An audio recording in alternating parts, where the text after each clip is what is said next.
Hi there, Derek here from Pacific Coast Auto, taking a look at this 1991 Nissan Skyline GTR.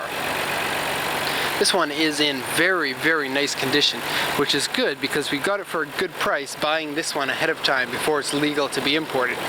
Won't be ready to import until next July, but judging by that, seems like we got about, I would say $4,000, $5,000 off of the cost because it's not affected by the bubble pricing of the GTR market at the moment.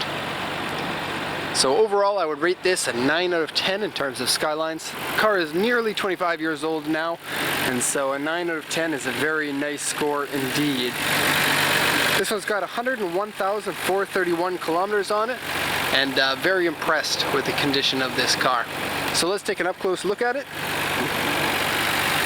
RB26 twin-turbo engine seems to be in silky smooth running condition. Now a lot of these RB26 engines run a little bit like they need to be tuned up, and then once the customers tune them up, they run a lot better after that. This one just runs well right now. Timing belt was changed in 2009 in August at 80,000 kilometers, and it's always good to see the timing belt being changed before the 100,000 kilometer interval. Oil checks out, coolant checks out, and surprisingly little peel on the intake and the valve cover. No rust underneath the hood anywhere, and that's something you want to watch out for. But the inside of the hood here looks like it really needs to be washed. If you take a look at where the VIN number is there, you can see that it's bright and shiny where the VIN number is, and the rest of it's dull. That's because it's super dirty underneath here. Okay, I'm gonna lower the hood here.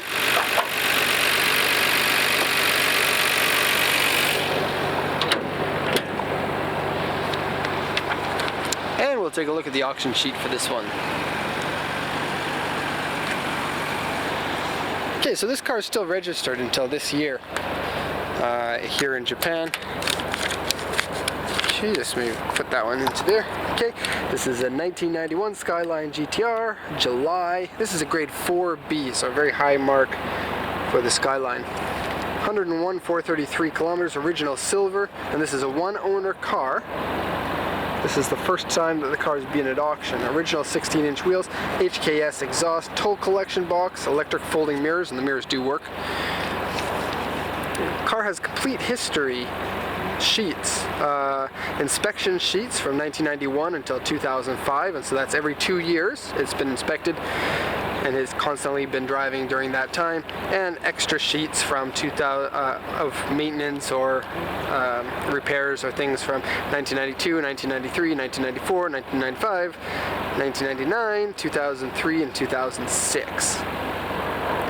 Here it says the steering wheel and the shift knob wear, headliner is dirty, center floor scratched, underside has surface rust, and underside surface rust is not really a problem in my mind, but when you get the car it's always good to undercoat it and make sure that everything's going to be in good shape. There is no corrosion, and so the underside should still be in good shape, but the surface rust is the beginning of more problems, and so good to get it treated. Various scratches, dents. Front bumper has paint peeling and medium scratches on it. Tiny scratches on both sides, tiny dents on both sides, and it says glue on the back here. Glue marks? I couldn't find any glue marks on the back. So it looks like a no glue marks.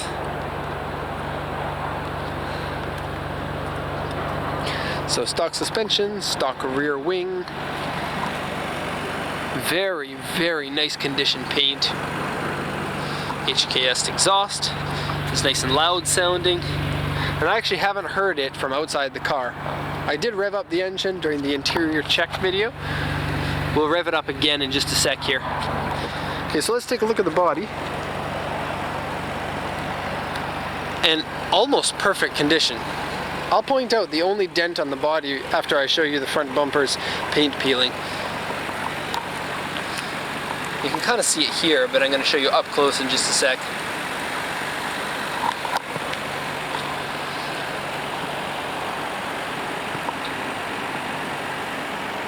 Nice day today.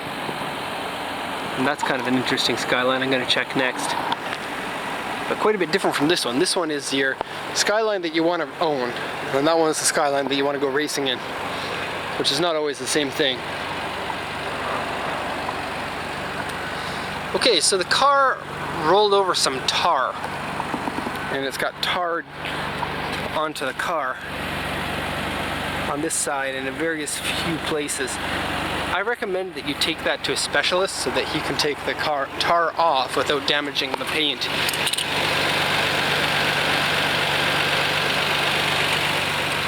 Two tar marks here too. Okay, and the one dent on the car is right here. And as you can see, it's so mild, it's almost invisible. Nice shiny paint. Okay, before we go inside, let's take a look at the exhaust.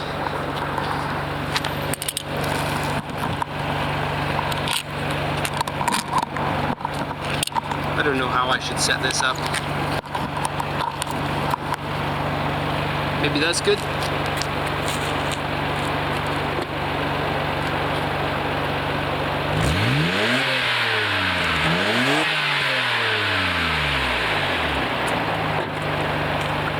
Exhaust sound says, "Please drive me." And if you haven't had a chance to drive a GTR, I highly recommend jumping on any chance that you get, because it doesn't feel like any other car out there.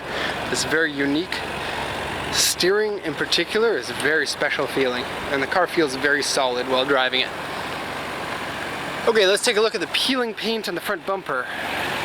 And it's going to require removing the front bumper and repainting it. So, damage there, some damage in here, small scratch there, but something that you could buff out. Peeling paint down here, got some scrapes on the front lip.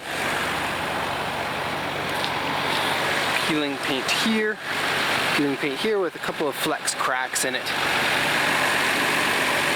Fog lights on this model.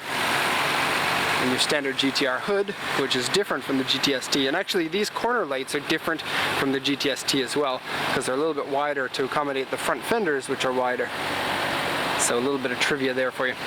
The wheels seem to be in great condition. This is your stock height on the GTR, and I really like buying ones that are stock height, because usually those are the ones that were treated really well, parked inside kind of thing. Okay, the interior has a little bit of a disappointing thing. Wasn't marked on the auction sheet, and if you look over here, you'll see it. There's a hole in the door card over there that has been taped over, and then the tape came off and you can see the hole. So that's a little bit unfortunate. Could be worse though, because the rest of the interior is wonderful. Looks like this car could have 60,000 kilometers on it. Steering wheel is in great shape. Seats are in even better shape. A little bit of animal hair on the seats, but inside the car doesn't smell like animal hair, or cigarettes for that matter. Power folding windows work, power windows work, power folding mirrors is what I meant to say, these ones. And so they're always breaking on these cars. Steering feels great in this one, no problems at all. Brakes feel good, clutch feels good. It is a stiff clutch, but that's stock. And this, of all the Skylines that we've exported, I've never seen this before. It's a Sony 10 compact disc auto changer that was an option on the Skylines, and so very neat there. Very lucky. One of the only people in the US that's going to have that for sure, judging by the amount of these that we've sold and the fact that I've never seen one before. Didn't even know that existed, so extra cool.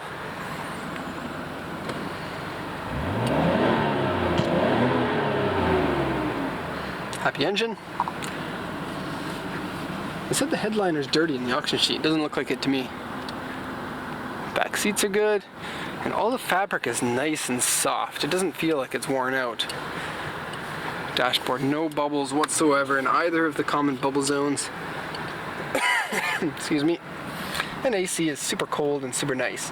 In fact, I just want to sit inside this car for the rest of the day and just enjoy being in a GTR.